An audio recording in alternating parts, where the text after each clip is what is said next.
Le grand débat entre la science et la religion est bien connu. Je me souviens clairement de la première fois que j'ai appris le concept de l'évolution. Un étudiant a demandé au prof si le concept impliquait qu'il n'existe pas un créateur.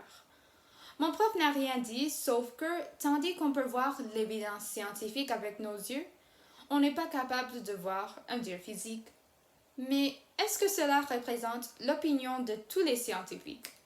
Une étude a montré qu'en réalité, presque la moitié des scientifiques tout autour du monde croient encore à un créateur ou à un être supérieur.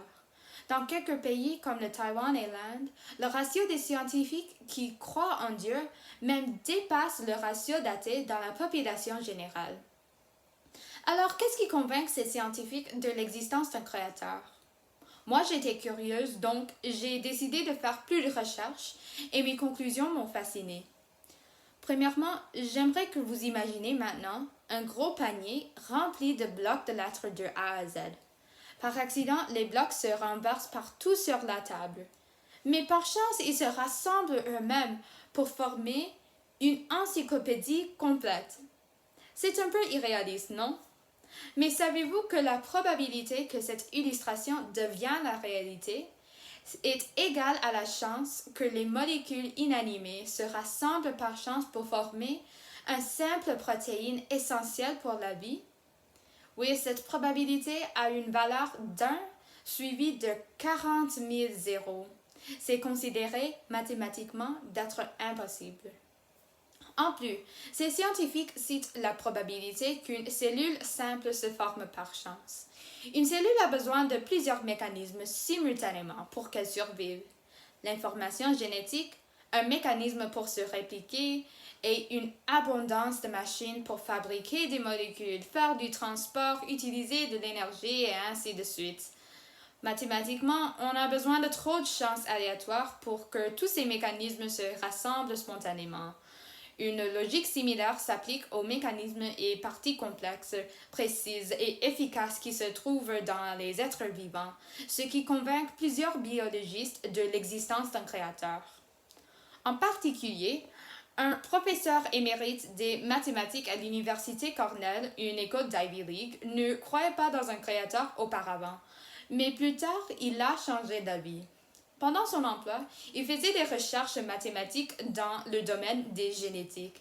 Et un problème qu'il a trouvé, c'était les calculs pour l'évolution des deux sexes. Pour prendre la moitié des génétiques d'une cellule mâle et la moitié des génétiques d'une cellule femelle, on a besoin d'un processus extrêmement complexe. Pourquoi alors est-ce que les êtres simples et asexuels ont-ils évolué pour avoir un système de reproduction sexuelle, ce qui est moins efficace pour la vie? Le professeur dit que ces calculs comptent beaucoup trop sur la chance aléatoire et ne suivent pas la sélection naturelle, ce qui pose un grand problème pour les biologistes évolutionnaires.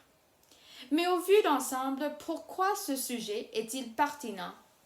Chaque fois qu'un étudiant entre dans une salle de sciences et est entouré du grand débat entre la science et la religion, l'idée que leur culture ou croyances sont rien que des histoires ridicules, ces jeunes entrent dans un grand dilemme identitaire.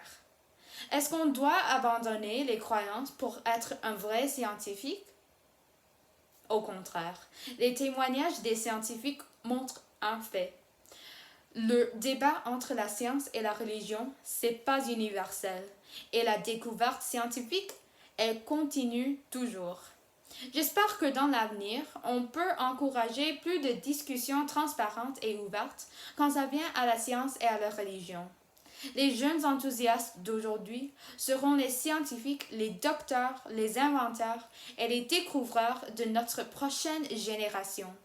Si on brise le mythe du débat entre la science et la religion, cela leur permettra d'être plus confortables à travailler et aider les domaines scientifiques du futur, quoi que ce soit leur identité culturelle.